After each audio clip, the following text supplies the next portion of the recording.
Bismillahirrahmanirrahim. Kita akan tengok pula soalan SPM 2014, soalan 7B. Okey, kita baca soalan dulu. Rajah 6 menunjukkan pertukaran pepejal W kepada larutan Y dan pepejal Z.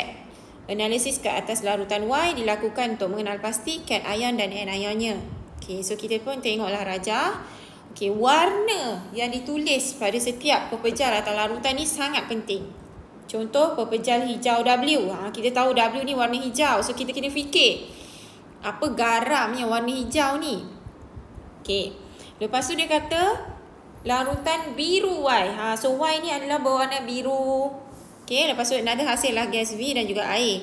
Kemudian larutan biru Y ini dicampurkan dengan reagen J.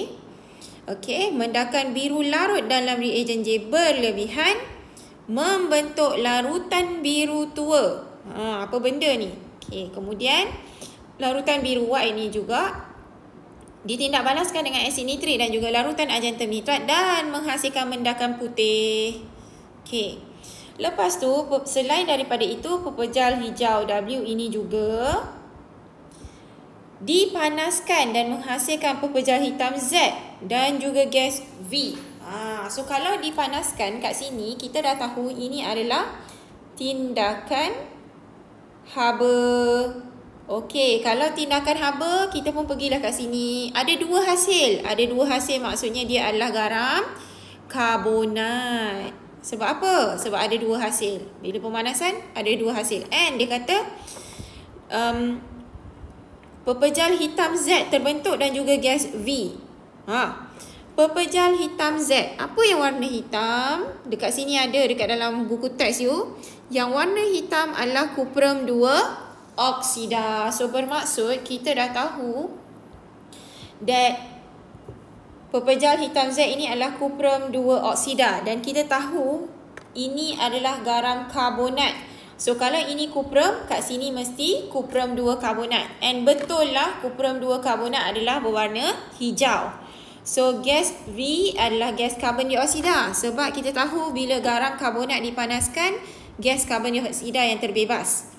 Okey, sekarang kita kena figure out pula apa benda reagen J ni. Okey, so kita tengok ni. Dia sebut kat sini.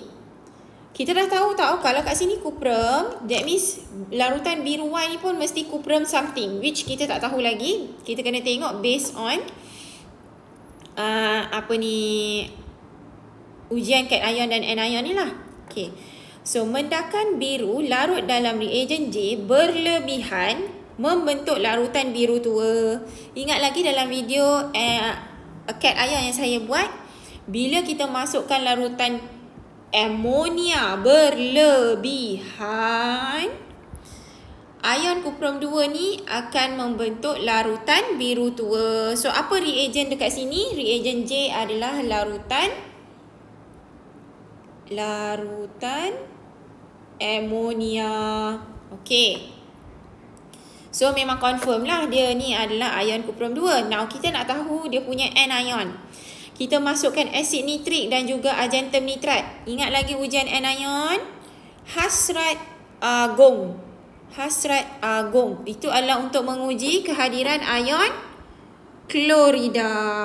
So kita tahu larutan biru Y ini adalah kuprum 2 klorida. So kalau dia hasilkan kuprum 2 klorida, kuprum 2 karbonat kena tindak balaskan dengan asid apa untuk hasilkan ada ion klorida ni? Hanya ada satu asid sahaja yang ada klorida kat belakang dia, iaitu asid hidroklorik. Okey, so kuprum 2 klorida apabila bertindak balas dengan asid hidroklorik, ini adalah garam daripada topik garam, akan hasilkan apa? Akan hasilkan kuprum 2 klorida, which is larutan biru Y tadi, gas karbon dioksida dan juga air. So kita buat macam tu lah. Now only kita akan jawab soalan. Kita akan tulis satu-satu dengan clear lah. Okay, so ini adalah soalan esei, bermaksud calon pada tahun 2014 akan menjawabnya dalam test pad. So J ni apa? Kita akan tulis dengan pen katalah you calon SPM 2014, you nak senangkan pemeriksa semak jawapan you. You tulis dengan clear. So, nombor 1, you nak tahu J. Dia kata kenal pasti bahan J, V, W, X, Y dan Z. Dia tak sebut nak nama ataupun nak formula. Jadi, you boleh tulis mana-mana satu. So, kat sini, J adalah, mana J tadi? J kat sini kan? Dia adalah, remember, mesti tulis perkataan larutan. Ammonia. Okay. You tak nak tulis spelling of ammonia, you nak tulis formula pun boleh. Tetapi syaratnya perkataan larutan mesti ada. Kalau you guna English, then it will be ammonia solution lah.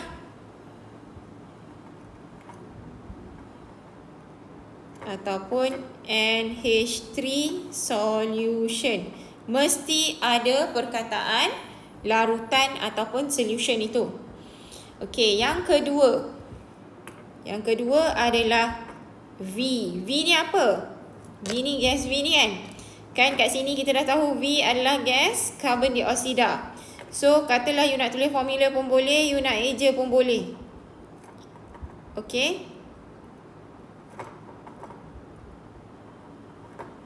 Ini English version.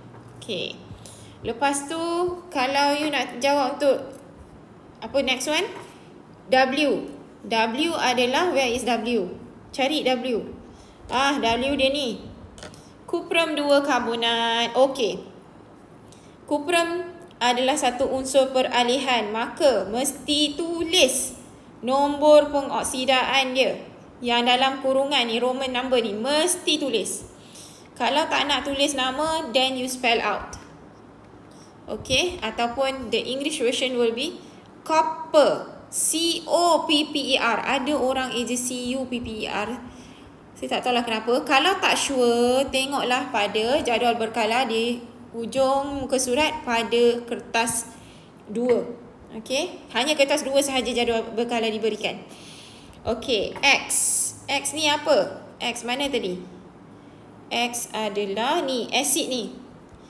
Asid hidroklorik ataupun HCl ataupun hydrochloric acid. Okey, lepas tu yang kelima apa? Adalah Y. Y ni apa? Y adalah larutan biru ni tadi. Kita dah tahu dia adalah cuprum 2 klorida. Sama juga. Mesti tulis nombor pengoksidaan itu. Tolonglah ingat. Okey. Kalau tidak sia-sia sahaja you jawab tanpa nombor pengoksidaan. Copper 2 chloride. Okey. Yang terakhir adalah Z. Is it Z? Ya, betul, Z. Z ni mana? Where is Z? Dah. Z adalah cuprum 2 oksida. Sama juga. Tulislah nombor pengoksidan itu. Jangan campur bahasa dalam satu istilah. Okay, cuprum 2 oksida, CuO ataupun copper 2 oxide. Okay. Lepas tu dia suruh tulis persamaan kimia. Sebenarnya saya dah jawab tadi, tapi saya tak seimbangkan. Okey, mari kita jawab soalan untuk nombor 2. Tetapi dia nak buat chemical test untuk V. Okey, maka saya kena padam lah, baru nampak. Okey, so yang ini untuk jawapan soalan nombor 1. Soalan nombor 2, saya akan padam untuk nombor 1 ni. Saya harap you dah nampak dah jawapan dia. Okey, kita pergi pada soalan nombor 2. Okay, saya rasa kalau diberi mahjong paper pun saya tak muat nak tulis macam-macam, nak tulis macam-macam, nak cerita macam-macam, nak share. Okay, so kita tengok soalan nombor 2. Okay, so kita dah tahu tadi cuprum 2 karbonat. Be careful tulisan huruf besar mesti huruf besar, huruf kecil mesti huruf kecil. Bertindak balas dengan asid hidroklorik. Kita tengok daripada tindak balas kat atas tu. Menghasilkan cuprum 2 klorida, gas karbon dioksida dan juga air. Dan apabila kita seimbangkan persamaan ini, kita akan letak 2 di hadapan asid hidroklorik dan only persamaan itu seimbang. Kemudian dia kata huraikan ujian kimia untuk gas V. This is gas V, gas karbon dioksida. So macam mana kita nak jawab untuk huraian ini? Okay. Kita akan tulis, kaedahnya adalah lalukan atau alirkan gas V ke dalam tabung uji yang mengandungi air kapur. Lepas tu apa yang berlaku? Air kapur menjadi keruh, mengesahkan V ialah CO2. Macam tu. So macam mana dia jadi 4 markah? Seperti yang kita semua tahu, formula bahan dan hasil tu betul, markah pertama. Seimbangkan persamaan ni adalah markah kedua. Kemudian kita beri prosedur kepada eksperimen untuk pengesahan ujian kimia itu, markah ketiga. Hasil pemerhatian yang terbentuk adalah markah yang keempat. Kalau you guna English, then I won't be writing this, but I hope you can listen carefully. Then it would be bubble or channel or flow gas V into a test tube containing lime water. Lime water turns chalky or milky or cloudy, confirming that V is a carbon dioxide gas. Chalky, milky or cloudy, you can use either one of that term. You don't have to use all three. One will do. One will be sufficient. Okay, so saya harap penerangan saya sangat clear. InsyaAllah kita akan tengok untuk soalan daripada tahun yang berikutnya. Okay, sekian. Terima kasih.